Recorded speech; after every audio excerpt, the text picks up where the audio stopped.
Desidido kaming ituloy ang kaso. Pakilala ko po yung sarili ko. Ako po si Nordito Pascua, brother po ni Mr. Jimmy Pascua, which is sa incident po ng Rough Road. Ayan. So, this is calling to Yana for this live on FB.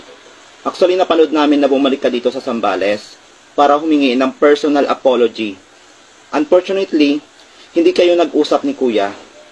Ito lang ang sasabihin ko sa iyo, Aliana.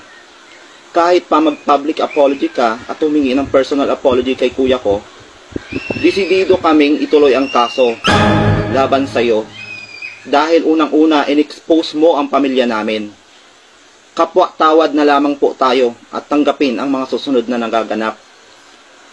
Sa mga taga-Sambaleño, sa kapwa ko sa Sambaleño, relatives, family, sa lahat ng mga sumusuporta at nanghihingi ng update.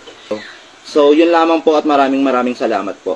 So, again po, desidido po kaming ituloy yung kaso laban sa inyo, laban kay Aliana dahil in-expose niya po ang pamilya namin. Yun lamang po, maraming salamat po.